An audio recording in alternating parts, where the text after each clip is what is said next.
पता है तुम्हें पहली बीवी हूँ मैं, पता है आपको ये बात, पता है आपको बात।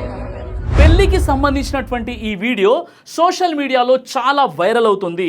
ఉత్తరప్రదేశ్లోని కాన్పూర్ నగరంలో ఒక పెళ్లి విందు జరుగుతుండగా అనుకోకుండా ఒక మహిళ లోపలికి వచ్చి పెద్ద ఎత్తున గొడవ చేసింది. అసలు ఆ వేదికపై ఉన్నది ఎవరు, ఆ మహిళ ఎందుకు వచ్చి గొడవ చేసింది, పోలీసు విచారణలో ఏం తేలింది, పూర్తి వివరాలను ఈ వీడియోలో తెలుసుకునే ప్రయత్నం చేద్దాం. చివరి వరకు చూడండి. ఏబీపీ లైవ్ మరియు దైనిక్ జాగరణ్ వార్తా సంస్థల నివేదికల ప్రకారం కాన్పూర్ ఘటనలో మొదటి భార్య పెళ్లి వేదికపైకి వెళ్ళి నూతన వధువుతో, నేను ఈయన మొదటి భార్యను, మా ఇద్దరి మధ్య ఇంకా చట్టబద్ధమైన విడాకులు కాలేదు, నేను ఈ పెళ్లిని జరగనివ్వనని స్పష్టంగా నిలదీసింది. ఆమె ప్రెస్ మరియు పోలీసులతో మాట్లాడుతూ 2022లో తమ వివాహం జరిగిందని, కోర్టులో కేసు నడుస్తుండగానే భర్త తనకు తెలియకుండా రహస్యంగా ఈ రెండో పెళ్లి విందు ఏర్పాటు చేశాడని ఆరోపించింది. ఒకవైపు తనతో రోజు వాట్సాప్లో టచ్లో ఉంటూనే మరోవైపు తప్పుదోవ పట్టించి రెండో పెళ్లి చేసుకున్న భర్తపై మరియు అతనికి సహకరించిన వారిపై కఠిన చట్టపరమైన చర్యలు తీసుకోవాలని ఆమె డిమాండ్ చేసింది. కాన్పూర్ నగరానికి చెందిన ఆసిఫ్ అనే వ్యక్తి ఇంటీరియర్ డిజైనింగ్ వ్యాపారం చేస్తున్నాడు. ఇతనికి 2022లో చామన్గంజ్ ప్రాంతానికి చెందిన ఒక మహిళతో వివాహం జరిగింది. అయితే పెళ్లైన కొద్ది రోజులకే వీరిద్దరి మధ్య మనస్పార్థాలు, గొడవలు మొదలయ్యాయి. దీంతో 2024 నుండి ఆ మహిళ తన భర్తను విడిచి పుట్టింట్లోనే ఉంటుంది. అంతేకాకుండా భర్త మరియు ఆయన కుటుంబ సభ్యులు అదనపు కట్నం కోసం వేధిస్తున్నారంటూ ఆమె కోర్టులో కేసు కూడా వేసింది. ఈ కేసు ప్రస్తుతం కోర్టులో విచారణలో ఉంది. వీరిద్దరికీ చట్టబద్ధంగా విడాకులు ఇంకా కాలేదు. ఇలా కేసు కోర్టులో నడుస్తుండగానే శుక్రవారం రాత్రి కాన్పూర్లోని శ్యామ్ నగర్ ప్రాంతంలో ఉన్నటువంటి ఒక గెస్ట్ హౌస్లో ఆసిఫ్ ఒక పెళ్లి రిసెప్షన్ ఏర్పాటు చేశాడు. అతను రహస్యంగా రెండో పెళ్లి చేసుకుని రిసెప్షన్ ఇస్తున్నాడనే సమాచారం అతని స్నేహితుడి ద్వారా మొదటి భార్యకు తెలిసింది. ఇలాంటి ఇన్ఫర్మేషన్లు ఇచ్చేవాళ్ళు బయటి వాళ్ళు ఎవరు ఉండరు. మన వాళ్ళు, మనల్ని మనం బాగా నమ్మే వాళ్ళే ఇలాంటి పనులు చేస్తుంటారు.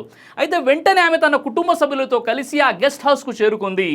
వేదికపై ఉన్న కొత్త పెళ్లి కూతుర్ని మరియు తన భర్తను, అలాగే భర్త కుటుంబ సభ్యులను నిలదీసింది. నాతో విడాకులు కాకుండా కోర్టులో కేసు నడుస్తుండగానే రెండో పెళ్లి ఎలా చేసుకుంటావని ప్రశ్నించడంతో అక్కడ ఇరు వర్గాల మధ్య తీవ్రమైన వాగ్వివాదం మొదలైంది. కేకలు, అరుపులతో దాదాపు గంట పాటు అక్కడ పెద్ద ఎత్తున గందరగోళం జరిగింది. శుభమా అంటూ పెళ్లి చేసుకునే కొత్త వధువుని ఈ విధంగా నిలదీసి అడిగినప్పుడు ఆమె యొక్క పరిస్థితి ఎలా ఉంటుందో ఈ వీడియోలో ఆమె పరిస్థితి మీరు క్లియర్గా చూడవచ్చు. దీంతో పెళ్లికి వచ్చినటువంటి అతిథులు భయపడి అక్కడ నుండి వెళ్ళిపోయారు. పాపం వాళ్ళు భోజనాలు కూడా చేయలేదు. ఈ విధంగా గందరగోళం ఎక్కువ కావడంతో శ్యామ్ నగర్ చౌకీ ఇన్ఛార్జ్ అయినటువంటి కుల్దీప్ యాదవ్ నాయకత్వంలో పోలీసులు అక్కడికి చేరుకొని గొడవను ఆపారు. ఇక్కడ ఒక పెద్ద ట్విస్ట్ ఏంటంటే, పోలీసులు జరిపిన ప్రాథమిక విచారణలో ఒక ముఖ్యమైన విషయం బయటపడింది. ఆ రాత్రి శ్యామ్ నగర్ లాన్లో జరుగుతున్నది రెండో పెళ్లి కాదని, ఆ పెళ్లి నిఖా అంతకుముందే పూర్తయిందని, అక్కడ కేవలం పెళ్లి తర్వాత రిసెప్షన్ మాత్రమే జరుగుతోందని పోలీసులు స్పష్టం చేశారు. పరిస్థితిని తీవ్రంగా పరిగణించిన పోలీసులు ఆసిఫ్తో పాటు ఇరుపక్షాల వారిని విచారణ కోసం పోలీస్ స్టేషన్కు తీసుకెళ్లారు. ఇదండి జరిగిన స్టోరీ మొత్తం. అయితే భారతదేశంలో రెండవ వివాహం, సెకండ్ మ్యారేజ్ గురించి చట్టాలు ఏం చెప్తున్నాయి, ముఖ్యంగా ముస్లిం పర్సనల్ లా కింద రెండవ పెళ్లి చేసుకోవడానికి ఎలాంటి నిబంధనలు ఉన్నాయి, ఒకవేళ భార్యాభర్తల మధ్య గొడవలు వస్తే కూర్చొని మాట్లాడుకోవడం, రాజీ పడడం ద్వారా సమస్యలు పరిష్కారం అవుతాయా, ఈ విషయాలపై పరిశుద్ధ ఖురాన్ మరియు ప్రామాణిక హదీసులు ఏ విధమైనటువంటి మార్గదర్శకత్వాన్ని ఇస్తున్నాయి. మొదటిగా మనం భారతీయ క్రిమినల్ చట్టాల గురించి మాట్లాడుకుందాం. భారతదేశంలో సాధారణంగా మొదటి భార్య లేదా భర్త జీవించి ఉండగా చట్టబద్ధంగా విడాకులు తీసుకోకుండా రెండవ వివాహం చేసుకోవడం చెల్లదు.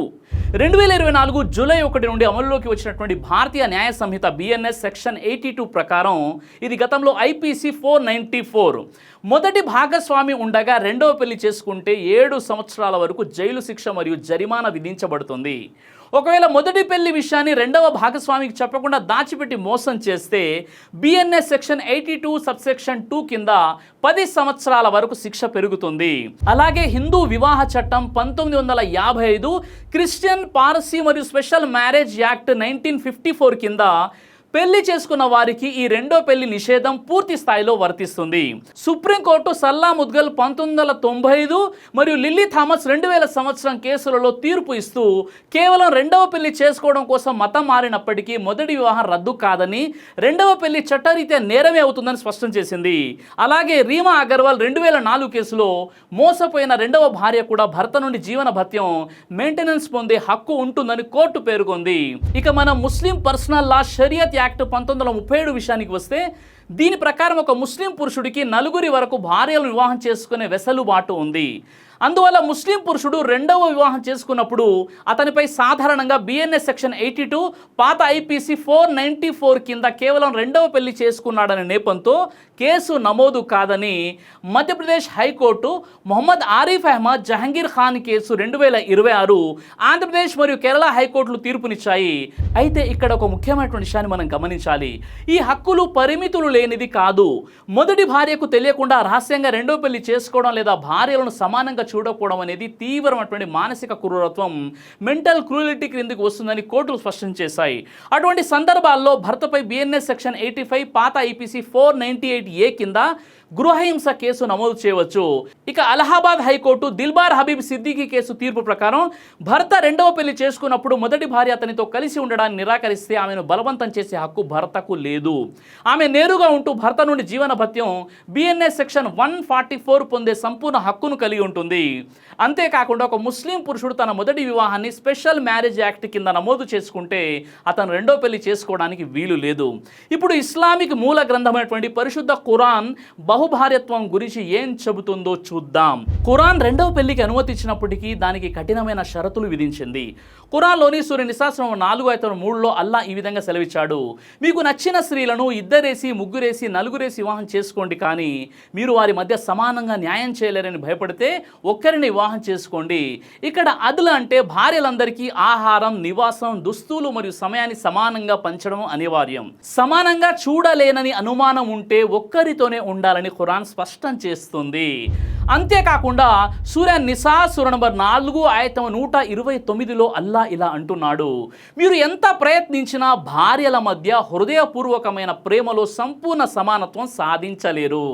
కాబట్టి ఒకరి వైపే పూర్తిగా మొగ్గు చూపి మరొకరిని వేలాడుతున్నట్లుగా వదిలేకండి. అంటే ఒక భార్యకు హక్కులు ఇవ్వకుండా, విడాకులు కూడా ఇవ్వకుండా మధ్యలో వేలాడదీయడం తీవ్రమైనటువంటి పాపమని ఖురాన్ హెచ్చరిస్తుంది. ఇక గొడవలు వచ్చినప్పుడు రాజీ పడడం గురించి ఖురాన్లోని సూర నిసా సూర నంబర్ 4 ఆయతం 128లో రాజీ పడడమే అత్యంత మేలైనదని అల్లా అంటున్నాడు.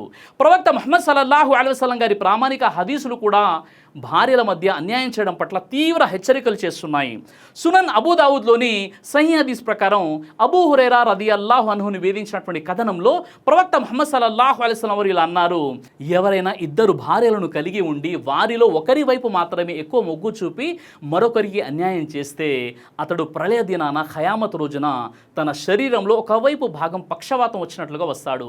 అలాగే సునన్ అబూ దావుద్ మరియు ముస్నద్ అహ్మద్లో నివేదించినటువంటి హదీసు ప్రకారం ఆయిషా రదియల్లాహు అన్హా తెలిపారు, ప్రవక్త సల్లల్లాహు అలైహి వసల్లం తన భార్యలకు ఖర్చులు, సమయాన్ని సమానంగా పంచుతూ, ఓ అల్లా, నా ఆధీనంలో ఉన్న సమయం, వనరులను సమానంగా పంచిచ్చాను, కానీ నా ఆధీనంలో లేని హృదయపూర్వక ప్రేమ విషయంలో నన్ను నిందించకు అని ప్రార్థించేవారు.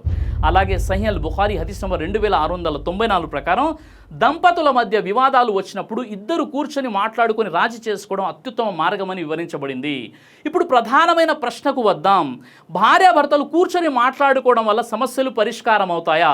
ఇస్లామిక్ షరియా ప్రకారం సూర నిసా 4:35లో దంపతుల మధ్య గొడవలు వస్తే భర్త వైపు నుండి ఒక పెద్దను, భార్య వైపు నుండి ఒక పెద్దను మధ్యవర్తులుగా నియమించి సంప్రదింపులు జరపాలని స్పష్టంగా చెప్పబడింది. ఇరుపక్షాలు కూర్చొని మాట్లాడడం ద్వారా భర్త తన బాధ్యతలు నెరవేర్చడం లేదా సమస్యను శాంతియుతంగా పరిష్కరించుకోవడం సాధ్యమవుతుంది. అదేవిధంగా మనం భారతీయ చట్టాల పరంగా చూస్తే ఫ్యామిలీ కోర్టుల చట్టం 1984 కోర్టు విచారణ కంటే ముందే కౌన్సిలింగ్ మరియు మధ్యవర్తిత్వం, మీడియేషన్కు ప్రాధాన్యత ఇస్తుంది. భర్త రెండో పెళ్లి చేసుకునే ముందు లేదా చేసుకున్న తర్వాత మొదటి భార్యతో మాట్లాడి ఆమె సంపూర్ణ సమ్మతి పొంది రాతపూర్వక ఒప్పందం చేసుకుంటే క్రిమినల్ కేసులు నివారించవచ్చు. ఒకవేళ కలిసి ఉండడం సాధ్యం కాకపోతే హులా లేదా తలాహ్ ద్వారా గౌరవప్రదంగా విడిపోవడం వల్ల సుదీర్ఘ కోర్టు కేసుల నుండి ఇరువైపుల ఉపశమనం లభిస్తుంది. అయితే భర్త మొదటి భార్యను మోసగించి రహస్యంగా రెండో పెళ్లి చేసుకుంటే లేదా ఆమెను మానసికంగా వేధిస్తే, రాజీ చర్చలు ఫలించకపోతే అటువంటి సమయంలో మొదటి భార్యకు చట్టపరమైనటువంటి క్రిమినల్ రక్షణ మరియు జీవన భత్యం పొందే పూర్తి హక్కు ఉంటుంది.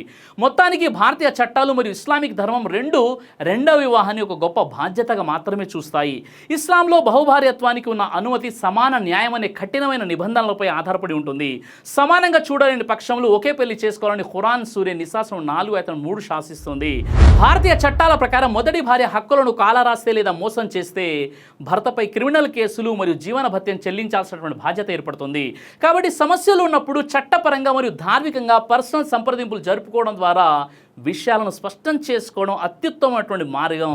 ఈ సంఘటన ద్వారా మనం నేర్చుకోవాల్సినటువంటి గుణపాఠాలు: 1, భార్యాభర్తల మధ్య విభేదాలు వచ్చినప్పుడు మొండిపట్టు కాకుండా ప్రశాంతంగా మాట్లాడుకొని అవసరమైతే పెద్దల సహాయంతో సమస్యలను పరిష్కరించుకోవాలి. ముఖ్యంగా స్త్రీలు భర్తను వదిలి పుట్టింటికి వెళ్ళిపోతే మీ భర్త రెండో పెళ్లి చేసుకోవడానికి ఎక్కువ ఆసక్తి చూపిస్తాడు, కాబట్టి ఇలాంటి పని చేయకండి. ఇక 2వది, కలిసి జీవించడం అసాధ్యమని అనిపిస్తే గొడవలు పెంచుకునే బదులు పరస్పరం గౌరవంతో చట్టబద్ధంగా హులా లేదా తలాక్ తీసుకుని విడిపోవడమే మంచిది. ఇక 3, ఒక స్త్రీకి తన భర్త రెండో వివాహం చేసుకున్నాడని తెలియగానే వెంటనే సోషల్ మీడియాలో పరువు తీసే ప్రయత్నం చేయకుండా చట్టపరంగా మరియు గౌరవప్రదంగా వ్యవహరించాలి. సోషల్ మీడియాలో ఒకరోజు రచ్చరచ్చ చేయడం చాలా ఈజీ, కానీ ఆ తర్వాత నష్టపోయేది మీరే, అందులో మీ పరువు కూడా పోతుంది. ఇక 4, ఇస్లాంలో ఒకరి గౌరవం పరువు ఎంతో విలువైనవి, కాబట్టి కోపంతో ఎవరి వ్యక్తిగత విషయాలను సోషల్ మీడియాలో ప్రచారం చేసి అవమానించకూడదు. ఇక 5వది, రెండో పెళ్లి చేసుకోవాలనుకునే పురుషులు ఈ విషయాన్ని గమనించాలి. రెండో వివాహం అనేది ఇస్లామీయ నియమాలు, న్యాయం, బాధ్యతలను పూర్తిగా అర్థం చేసుకుని మాత్రమే చేయాలి, లేకపోతే కుటుంబానికి, ఇస్లాంకి చెడ్డ పేరు వచ్చే ప్రమాదం ఉంటుంది. ఇక 6, మొదటి భార్య మానసిక బాధను అర్థం చేసుకుని ఆమె హక్కులను గౌరవిస్తూ న్యాయం, దయ, బాధ్యతతో నిర్ణయాలు తీసుకోవాలి. ముఖ్యంగా లవ్ మ్యారేజ్ చేసుకున్నటువంటి వాళ్ళు లేదా ఇంట్లో సరైన ఇస్లామిక్ పరిజ్ఞానం లేని వాళ్ళు, ఒక సిచ్యువేషన్ సరిగ్గా హ్యాండిల్ చేయలేని వారు ఎట్టి పరిస్థితుల్లో రెండో పెళ్లి చేసుకోకూడదు. దీనివల్ల నష్టం మీకు మాత్రమే కాదు, ఇస్లాం మరియు ముస్లింలపై కూడా చెడు ప్రభావం పడే అవకాశం ఉంటుంది. కాబట్టి ఈ విషయంలో మీ అభిప్రాయం ఏంటి? కామెంట్ ద్వారా నాకు తెలియచేయండి. జై హింద్. దైవ ప్రవక్త ముహమ్మద్ సల్లల్లాహు అలైహి వసల్లం వారు తెలియజేశారు, కడుపుకు సంబంధించిన అన్ని రకాల వ్యాధులకు అద్భుతమైన ఔషధం తలిబిన. ఇది దైవ ప్రవక్త వారి సున్నత్, మంచి ఆహారం, ఇమ్యూనిటీ బూస్టర్. ఇందులో షిఫా ఉంది, ఇది మంచి ఔషధంగా కూడా పనిచేస్తుంది. కాబట్టి పిల్లలు అయినా పెద్దలు అయినా ఎవరైనా దీనిని ఉపయోగించవచ్చు, ఇందులో ఎలాంటి సైడ్ ఎఫెక్ట్ లేదు. ఖురాన్లో దైవం తెలియజేశాడు, తేనెలో మీకు స్వస్థత ఉంది, కాబట్టి స్వచ్ఛమైనటువంటి ఫారెస్ట్ హనీ కోసం మీరు సంప్రదించండి. అలాగే పురుషుల స్టామినా కోసం తయారు చేయబడినటువంటి హల్వా, ఇది అన్ని రకాల లైంగిక సమస్యలను దూరం చేసి వీర్య కణాల ఉత్పత్తికి సహాయపడుతుంది. మీ దాంపత్య జీవితాన్ని మరింత సంతోషకరంగా, ఆత్మవిశ్వాసంతో నింపడంలో సహాయపడుతుంది. మరో విషయం, ఇక డయాబెటీస్తో కేవలం మేనేజ్ చేస్తూ బ్రతకాల్సిన అవసరం లేదు. డయా కంట్రోల్ సప్లిమెంట్ కేవలం బ్లడ్ షుగర్ను తాత్కాలికంగా తగ్గించడం కాదు, డయాబెటీస్ అసలు కారణంపై పనిచేస్తుంది. అలాగే మన శరీరాన్ని నిశ్శబ్దంగా నాశనం చేసే ప్రమాదాల్లో కొలెస్ట్రాల్ ఒకటి. చెడు కొలెస్ట్రాల్, గుండె సమస్యలు మీ దగ్గరకు రాకుండా ఈ లిపిడ్ కంట్రోల్ అద్భుతంగా పనిచేస్తుంది. ఇందులో ఎలాంటి సైడ్ ఎఫెక్ట్స్ లేవు. ఇది కంప్లీట్గా హెర్బల్ ప్రొడక్ట్స్, కాబట్టి స్క్రీన్ పై కనిపిస్తున్నటువంటి నంబర్కి ఫోన్ చేసి ఆర్డర్ చేసుకోవచ్చు. కొరియర్ ఫెసిలిటీ కూడా అందుబాటులో ఉంది.